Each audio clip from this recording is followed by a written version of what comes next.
Hola, ¿qué tal? Bienvenidos al primer curso de gastroenterología orientada a la práctica clínica. Es un curso realizado por el Centro de Estudios Digestivos. El director general es el doctor Manzotti y quien les habla el codirector Nicolás Ruiz. Vamos a comenzar con la primera charla, que es el tema principal es la anemia, enfocada por el gastroenterólogo y que vamos desde la pesquisa de la enfermedad celíaca hasta la cápsula. Bien, bueno, esta filmina, la primera, lo que quiero hablar son un poco de las generalidades de la anemia ferropénica, que es la anemia más frecuente mundialmente, es el déficit nutricional más frecuente.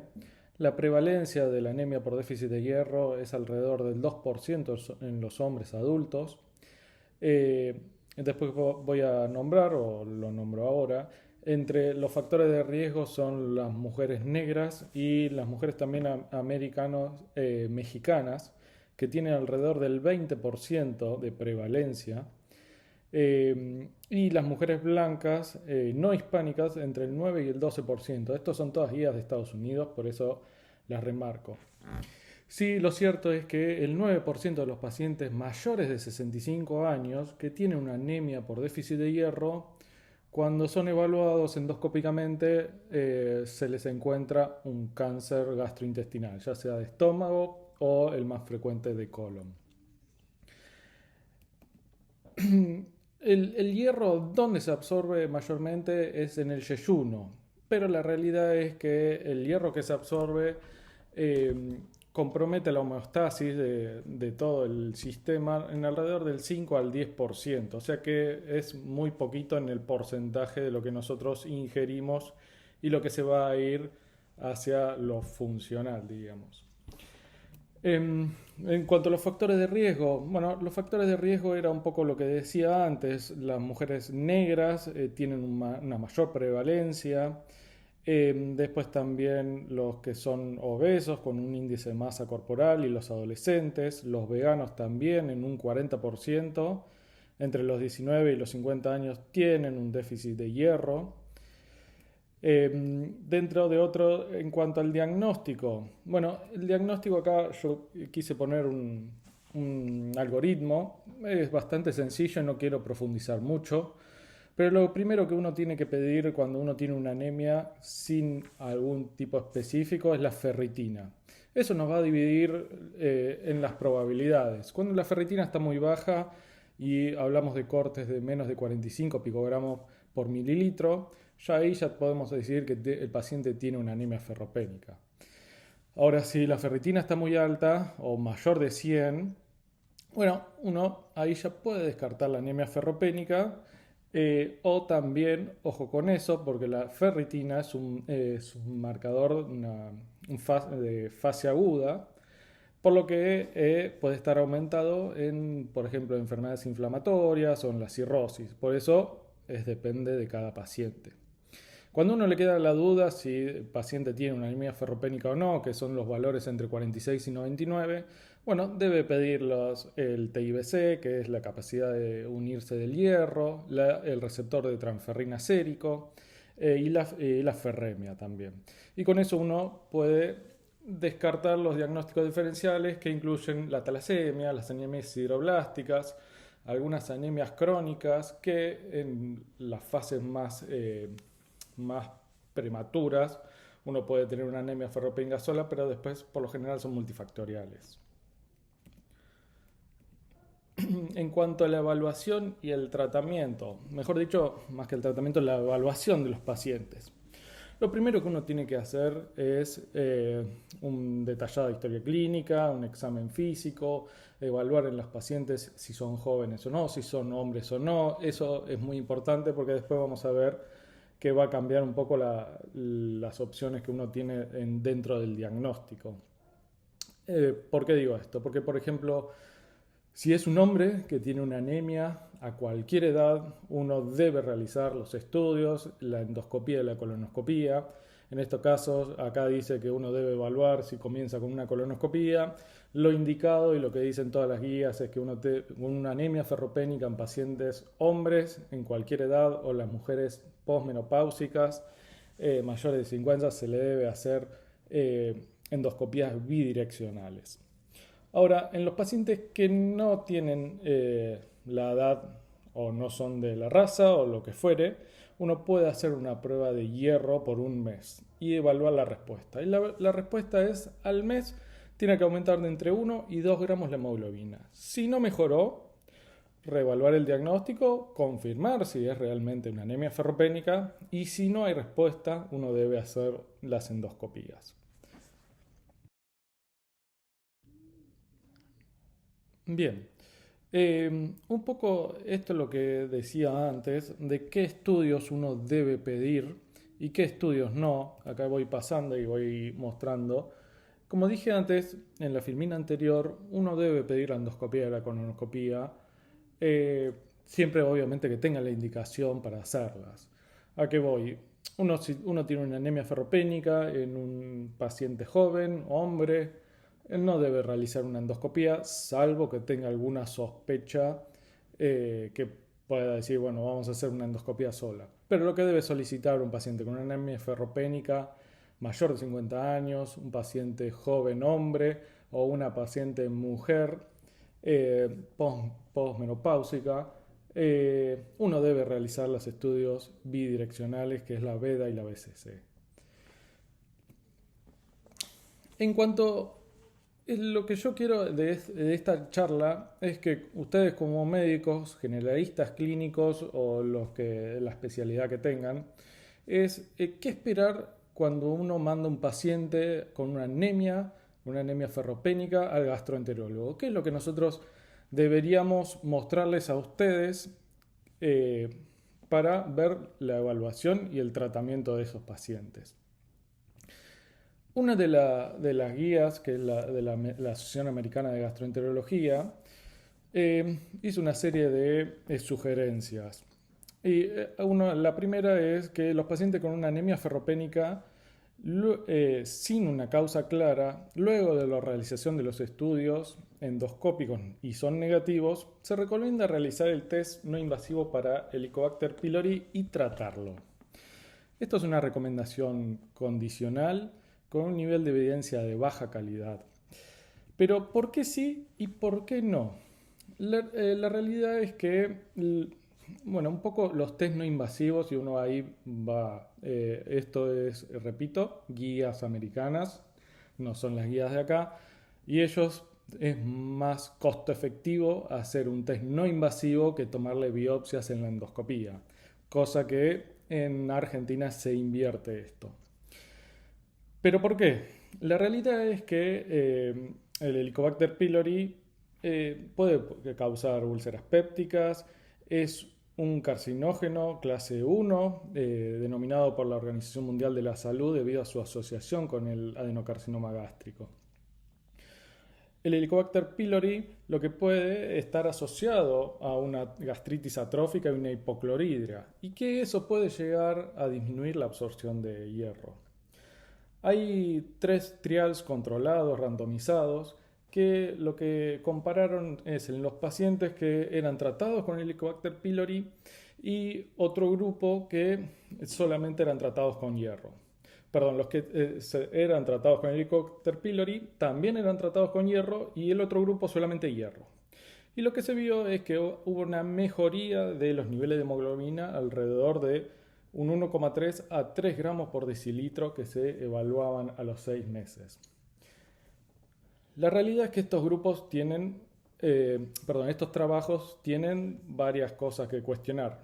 Es que de los 3 trabajos esos, de los 3 trials, 2 son con chicos jóvenes, por lo que en los adultos es bastante escasa la evidencia que uno deba realizar el tratamiento para HP para estos pacientes.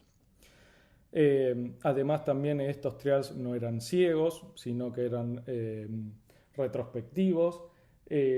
Y también, uno tiene que decir, esos trials tenían una muestra, un número N muy bajo.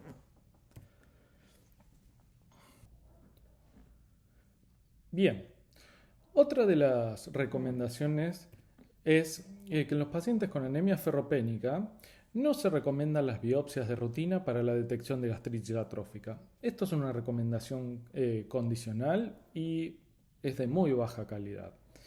¿Esto qué significa? ¿Y por qué sí uno debería tomar las biopsias y por qué no? El por qué sí, porque la gastritis atrófica está asociada, puede estar asociada con una infección de largo plazo del Helicobacter pylori o puede ser de una causa autoinmune. La realidad es que la gastritis atrófica asociada con el Helicobacter pylori está asociada con una pangastritis o una gastritis predominantemente antral, con una atrofia que involucra el antro y potencialmente se extiende hacia todo el cuerpo. En cambio, la gastritis atrófica autoinmune la atrofia se restringe solamente al cuerpo y a veces hasta el fundus gástrico.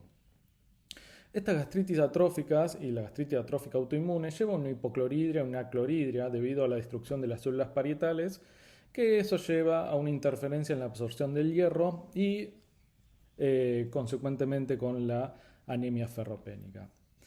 El diagnóstico de la gastritis atrófica autoinmune es solamente con las biopsias del antro y del cuerpo, aunque también uno debe pedir los niveles de gastrina, lo de las células parietales y los anticuerpos factor intrínseco.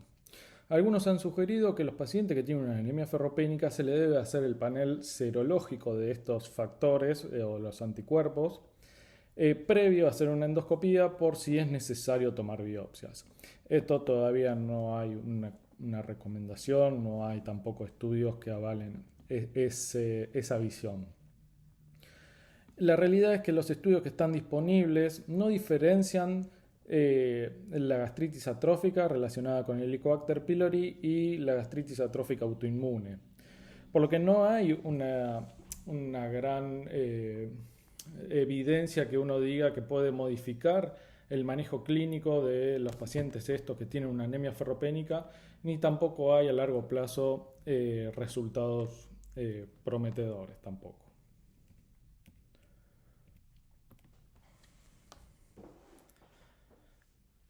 Bien, seguimos con las recomendaciones. En cuanto a lo que nos pasa a nosotros a veces los gastroenterólogos es el paciente que tiene una anemia ferropénica, si se toman biopsias o no para descartar la enfermedad celíaca.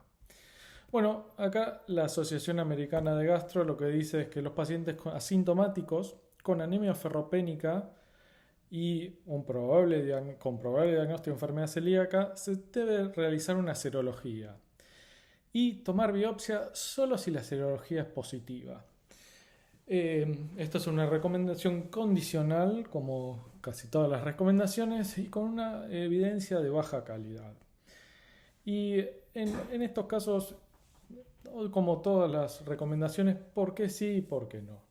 La enfermedad celíaca es una entidad bien reconocida de déficit de hierro, pero la realidad es que la evidencia o los consensos por una estrategia diagnóstica no está clara.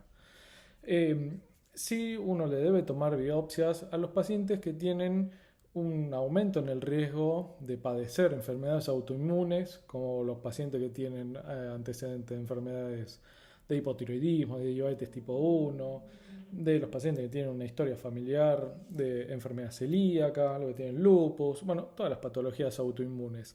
Y también los que tienen síntomas gastrointestinales. Con una anemia ferropénica uno debería tomar biopsias.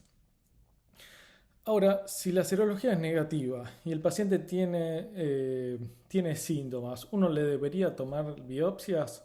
Y ahí está bastante discutido eso. Algunos dicen que no, otros dicen que sí. Pero al final de toda esta recomendación, la Sociedad Americana de Gastroenterología lo que dice es que si el paciente tiene una serología negativa, con los estudios negativos, y uno hace una prueba con hierro, si no mejora, uno debería reconsiderar el diagnóstico de enfermedad celíaca. Yo creo que la recomendación es, si bien no se toman biopsias a todos, a 100% de los pacientes, yo creo que de práctica, cuando uno hace una endoscopía, uno debería tomar biopsias del bulbo y de la segunda porción duodenal 2 biopsias de bulbo, 4 de la segunda porción duodenal para descartar la atrofia vellositaria y no estar reconsiderando a largo plazo si tiene o no una enfermedad celíaca el paciente. Bien, otra cosa. Ahora vamos a irnos un poquito más adelante y ya la endoscopía y la colonoscopía ya la hemos hecho y vimos que los estudios dieron negativos para alguna patología que esté relacionada con la anemia. Ahora lo primero que tenemos que ver es si el paciente tiene una anemia sintomática o asintomática. En el caso del que el paciente tenga una anemia asintomática, una anemia ferropénica, se recomienda realizar una prueba terapéutica con hierro antes de realizar una cápsula del intestino delgado. Otra vez, la recomendación es una recomendación condicional y el nivel de evidencia es muy bajo.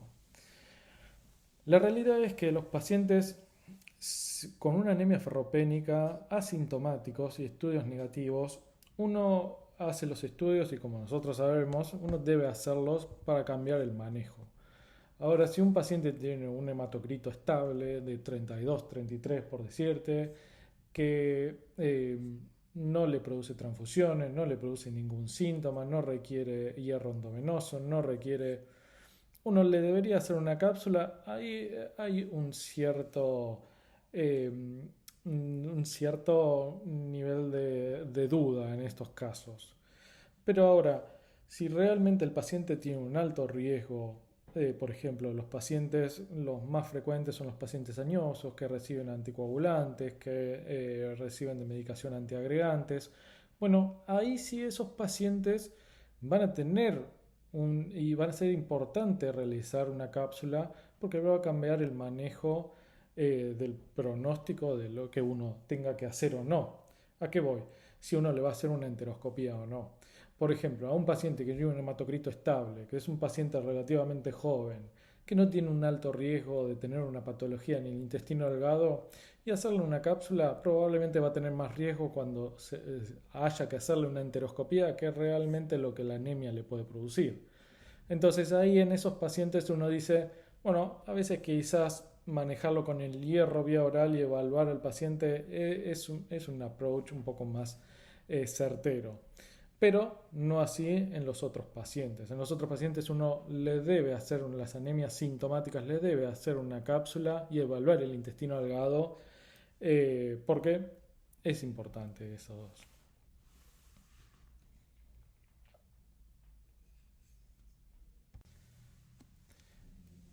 Bien, ahora me voy un poquito a estas dos, tres filminas que siguen a hablar un poquito sobre la cápsula del intestino delgado. Es un estudio que en el centro los hago yo, me encantan los estudios y tienen diferentes tipos de indicaciones, muchas. No voy a entrar en todas, lo único que voy a decir es que la causa más frecuente de indicaciones de la cápsula es la hemorragia digestiva de origen medio, que puede ser oscura o oculta, o la anemia ferropénica. Ahí también, para los que no saben, la hemorragia digestiva hoy en día ahí dice de origen oscuro y oculto, ha cambiado el nombre, sigue siendo parecido, pero el nombre se llama hemorragia digestiva media, evidente o oculta. Y la oculta ya incorpora la cápsula del intestino delgado que sí es negativa también. O sea, además de la endoscopía y la colonoscopía, uno teniendo una cápsula negativa, uno entraría en una hemorragia digestiva media de origen oculto. Eh, como decía, la anemia ferropénica es otra de las causas más frecuentes por lo que uno indica la cápsula del intestino delgado. Un poquito ahora para seguir, este es un diagrama, un algoritmo de la hemorragia digestiva media, que como dije, estos son algoritmos un poco más viejos, por eso dice en oculta y evidente. Si es una hemorragia digestiva evidente, directamente uno le va a hacer una enteroscopía para fulgurar las lesiones o para hacer el tratamiento indicado. Pero si no, el paciente debe realizarse una cápsula. Y la cápsula uno, si es positiva, bueno, uno puede evaluar y ver si uno tiene que hacer una enteroscopía o el tratamiento que uno hace, pero también si es negativa, uno puede tomar una política de watch and wait o como dice ahí el algoritmo wait and see, ¿sí? Eh, Incluso también uno puede hacer una prueba terapéutica ahí con hierro, está descripto, y uno evaluar si sigue o no con los estudios. Porque después también es cierto que posteriormente a una cápsula negativa, uno entra en un lugar que es desconocido, porque no hay estudios que uno diga uno debe hacer de nuevo una cápsula, uno debe ir a una enteroscopía o uno debe ir a una enterotomografía o una enteroresonancia, como puede hacerlo. La realidad es que no hay una estrategia que uno diga esto es lo que uno debe hacer. Por eso, uno quizá lo menos invasivo, lo más cómodo, lo más seguro para el paciente es hacer o repetir una cápsula endoscópica nuevamente. Y con el Bueno, esta diapositiva un poco para hablar un poco de la cápsula del intestino delgado y lo que podemos llegar a encontrar. Van a ver que en el video de la izquierda uno lo que ve es una lesión plana, pequeña de 3-4 milímetros, que es compatible con una angiodisplasia o una angiectasia del yeyuno. Y la otra es que desde el lado derecho se ve un sangrado activo, pero sin una evidencia de una lesión. Acá yo puse esta filmina en realidad para hablar un poco de la cápsula, de la sensibilidad de la cápsula. La realidad es que los estudios dicen que la sensibilidad de la cápsula varía entre un 65%, un 70% hasta un 92% en algunas circunstancias, que es cuando uno eh, el estudio, se realiza dentro de las 14 días, perdón, del sangrado. Por ejemplo, que el paciente haya tenido melena o que el paciente haya tenido una caída brusca del hematocrito.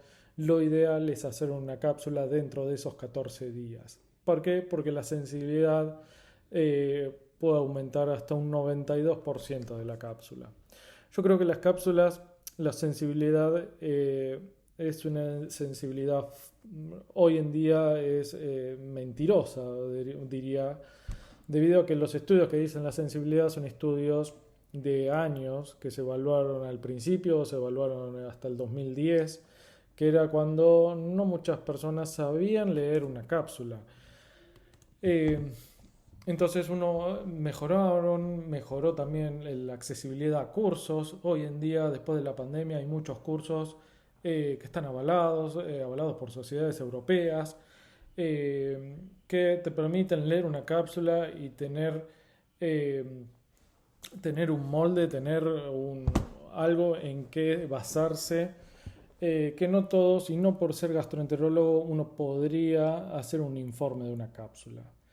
Yo creo que en el pasado teníamos ese problema de que no había mucha gente que sabía leer la cápsula y hoy en día creo que pecamos para el otro lado, de que cualquier gastroenterólogo hoy puede leer una cápsula y eso no está bien, porque es un estudio muy caro, es un estudio que no se consigue fácil, que las obras sociales no te permiten, que dan muchas vueltas, que hay veces que uno pide una cápsula y le dicen, pero no tiene, doctor, no tiene 2 pares de endoscopía y colonoscopía como se pedían antes. No, hoy no se pide 2 pares de endoscopía y colonoscopía. Como vimos anteriormente, a veces ni siquiera uno debe tomar biopsia del duodeno, como otras prepagas también te sugieren que uno debe realizar esas cosas. Por eso la sensibilidad de la cápsula, si bien hay gente que dice que es una sensibilidad muy baja, yo creo que todo depende del operador. Eso es fundamental y es fundamental en todos los estudios, ¿no? Pero la cápsula es muy importante eso y que lo pueda informar uno con experiencia y si no es con experiencia uno que tenga alguien que lo pueda corregir y que pueda decirle no, por ese lado no es. Bien, unas cositas más voy a decir de la enteroscopía, que es el estudio que ayuda o se complementa con la cápsula, mejor dicho. ¿Y por qué digo que se complementa? Porque uno siempre, casi el 90% de los casos, uno debería hacer una cápsula antes de hacer una enteroscopía. ¿Por qué? Porque la cápsula nos va a dar mucha información acerca de la localización de las lesiones, el tipo de lesión, el tipo de tratamiento que uno debe hacer en esos casos. Por ejemplo, que si es una lesión vascular arterial, es mejor poner unos clips que realizar argón. Si es una lesión angiodisplásica, como la que veíamos en el video anterior, es mejor quemarla con el argón. Eh, Todos esos datos los da la cápsula. Y la realidad es que la cápsula nos va a decir por dónde vamos a ingresar a ese intestino delgado.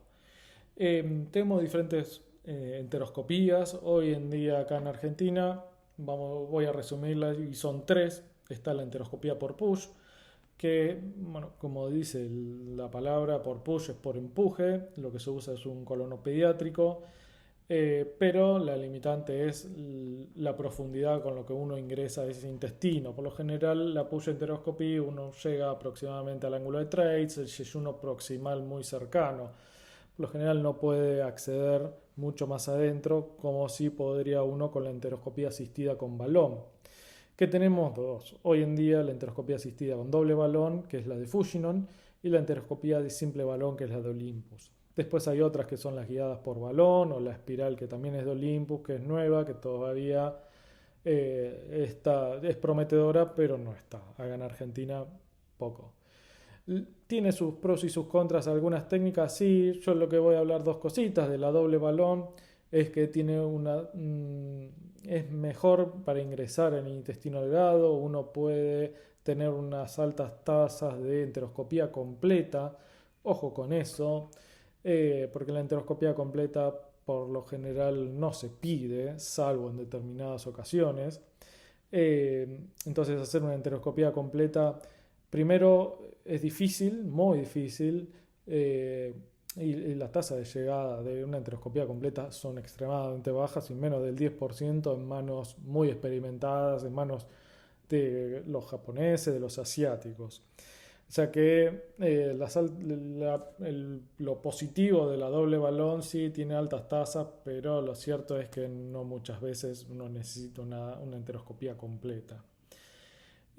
Lo positivo de la simple balón de la de Olympus es que es mucho más sencilla técnicamente para realizar. Hay las guías europeas de gastroenterología opinan que dentro de uno, para tener un número relativamente bueno para hacer enteroscopía, debe tener un número de 10 enteroscopías de aprendizaje como para poder lanzarse y decir uno es un enteroscopista, ¿no? Em, Ahora me voy con las contraindicaciones. Las contraindicaciones de hacer una enteroscopía pasan primariamente, si bien son similares obviamente a la B de la BCC porque es un enteroscopio, la realidad es que las contraindicaciones depende del paciente, depende de las patologías del paciente y depende también de lo que uno le propone al paciente en cuanto a mejorarle la calidad de vida. Porque es por lo general los pacientes que llegan a una enteroscopía porque tienen lesiones angiodisplásicas, como me ha tocado, son pacientes añosos, son pacientes que tienen cardiopatías isquémicas, son pacientes obesos, son pacientes o EPOC o son pacientes renales crónicos. Yo creo que se imaginarán en su cabeza esos pacientes y meterlos en un quirófano para hacerle una enteroscopía por 2 horas y media. Uno tiene que estar muy seguro de que el paciente va a mejorar. ¿Y a qué digo va a mejorar? Porque un paciente que no requiera muchas transfusiones, que no requiera hierro, que no... Yo creo que la política del wait and see es la mejor.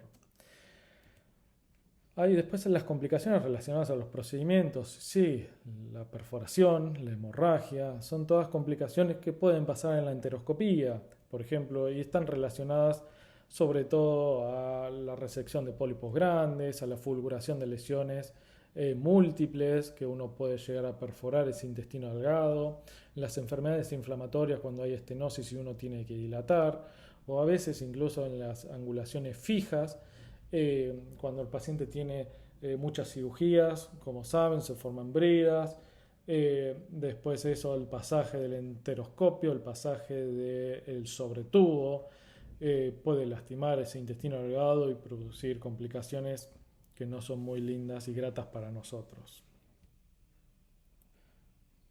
Quiero hablar un poquito de los tratamientos farmacológicos que hoy en día un poco están apareciendo como ayudancia a los estudios endoscópicos en las causas de las anemias, que por lo general son las causas de anemias que están debidas a angiodisplasias, a lesiones sangrantes.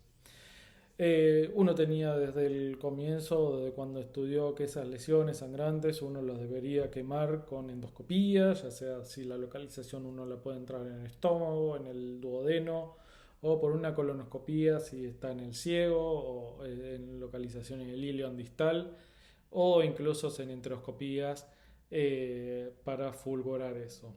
Hoy en día también hay una terapia ayudante a eso, porque la realidad es que lo que vemos nosotros es que las lesiones esas angiodisplásicas con el tiempo, con los años, vuelven a reaparecer lamentablemente. ¿Y cómo uno puede bajar esa incidencia de las nuevas lesiones? Bueno, con los tratamientos farmacológicos. Y ahí un poquito quiero hablar de dos cositas. Una es el tratamiento hormonal. Hoy en día, en los años 80, se empezó a estudiar el tratamiento hormonal, que era una combinación de estrógenos y progesterona, y se vio que podía llegar a tener una mejoría en los análisis. Después, a largo plazo, se vio que eso no era así, por lo que el tratamiento hormonal hoy en día no se utiliza. Pero sí hay dos. Uno son los análogos de la somatostatina, que está el octreotide y el lanreotide. En los años 90 se comenzó con estos estudios, principalmente con el octreotide, que el octreotide se da por lo menos en Estados Unidos, comprimidos.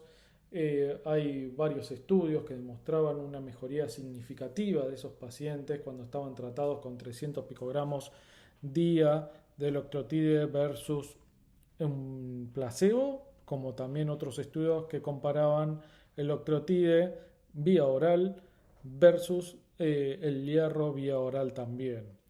Y se vio que los pacientes tenían menos requerimientos de transfusionales, menos requerimientos de hierro endovenoso, menos requerimientos de rehospitalizaciones por resangrados.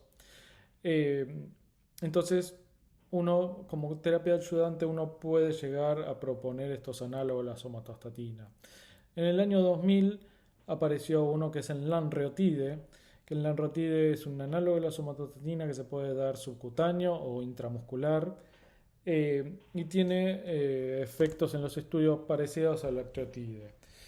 ¿Cómo actúan los análogos de la somatostatina sobre estas angiodisplasias o estas lesiones sangrantes? Bueno, lo que hacen es disminuir la presión venosa esplácnica. Por consiguiente, lo que se hace, se produce como una relajación del músculo liso intestinal, y eso lleva a una desobstrucción de los vasos submucosos. Que esos vasos submucosos, cuando se obstruyen, lo que estimulan es la liberación de factores que inhiben, o mejor dicho, que favorecen la angiogénesis, como uno de ellos el factor de crecimiento del endotelio vascular. Bueno, esto es lo que hacen los análogos de somatostatina, y como también la talidomida, que ahora los voy a mencionar, lo que hacen es cortar sobre esas vías. Los análogos de somatostatina actúan sobre varias de esos factores. La talidomida actúa sobre el factor de crecimiento de endotelio vascular, inhibiéndolo.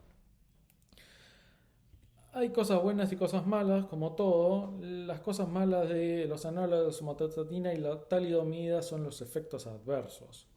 La realidad es que los análogos de la somatostatina, el efecto adverso más frecuente son la formación de litiasis vesicular. Un gran porcentaje, si mal no recuerdo, era un 60 o un 70% de los pacientes van a requerir una cirugía laparoscópica para sacar la vesícula, lamentablemente. Después también tiene otros efectos adversos como diarrea, dolores abdominales, cólicos. Y la talidomida, bueno, no sé si hay alguno que esté más por el lado de lo hematológico, pero tiene múltiples efectos adversos, es un inmunosupresor, pero controlándolo, siempre dándolo de dosis muy bajas, ir subiendo hasta que el paciente lo tolere. también puede dar una neuropatía periférica muy severa, incluso hasta irreversible. Entonces uno tiene que tener bastantes consideraciones antes de someter a un paciente a la talidomida. Pero lo cierto es que los estudios han demostrado que los pacientes mejoran mucho ayudándolos con estas medicaciones. Igualmente, yo ahí quiero poner un paréntesis y decir que los estudios, si bien son estudios bien realizados, son estudios retrospectivos, son estudios que tienen un nene muy chico, entonces uno debería esperar un poco más para utilizar esas medicaciones. Hoy en día, ¿cómo las utilizamos nosotros? Y son los pacientes que tienen muchos resangrados y que uno le ha hecho una enteroscopía o le ha hecho una endoscopía con argón o una colonoscopía con argón y sigue teniendo esas displasias sangrantes. Uno puede proponer un análogo de la somatostatina o, en su efecto, la talidomida para tratar de controlar esos sangrados y que el paciente tenga una buena calidad de vida. Bien, ya lo última diapositiva, acerca de las conclusiones. Esto que yo quiero hacer un resumen muy cortito de todo esto. Lo principal de lo que tienen que saber ustedes es cómo interpretar o cómo comenzar a estudiar un paciente con una anemia. Y la realidad es que los pacientes que tienen anemia ferropénica, uno los debe diferenciar en la edad, debe diferenciar en el género y debe diferenciar las patologías que tengan o estén asociadas. Por ejemplo, que no tengan una enfermedad autoinmune. A nosotros nos pasa muy frecuentemente que en el centro es un centro ambulatorio de endoscopía digestiva y que los pacientes los reconocemos en la camilla, que no sabemos quién le pidió el estudio, quién no, si requiere biopsias. Y a veces eso es confuso, porque quizás o alguno que no haya estado ahora en este curso dice: yo quería biopsia para descartar la gastritis por HP porque está asociada con anemia. Bueno, hoy saber eso, quizás uno le puede tomar biopsias sabiendo que no está indicado, pero el clínico, si quiere eso, uno lo debería hacer para responderle la pregunta. Porque yo creo que los estudios endoscópicos deben responder a la pregunta de por qué se los hacen, del motivo del estudio. Y siempre uno, cuando tiene una anemia ferropénica, uno lo debe estudiar, debe hacer una endoscopía y una colonoscopía, salvo en los pacientes, como dije antes, son pacientes jóvenes, mujeres, que la principal causa de sangrado son las pérdidas ginecológicas más que nada. Ahora, si es un paciente joven hombre, uno lo debería estudiar siempre, no así las mujeres. En cuanto a qué esperamos de las endoscopías, es principalmente eso y es todo un poco lo que fui diciendo. Si uno requiere biopsias o no para descartar la gastropatía por el Helicobacter pylori, hoy la verdad que no es necesario. Sí, yo creo que las biopsias de la segunda porción del duodeno deberíamos hacer a todos los pacientes con una anemia ferropénica, deberíamos tomarle biopsias porque si no después siempre va a quedar la duda de si cuando uno hace una prueba de hierro y no mejora, uno va a tener que reconsiderar la enfermedad celíaca, ya sea con las biopsias, con la serología negativa. Entonces uno debe descartarlo con las biopsias y no sumarle otra endoscopía nueva más adelante al paciente. Lo mismo en los estudios de la cápsula del intestino delgado. Sí es cierto lo que dice la Asociación Americana, que los pacientes asintomáticos, que no tienen síntomas digestivos, que son asintomáticos por la anemia, deberían hacer una prueba de hierro y no realizar una cápsula del intestino delgado.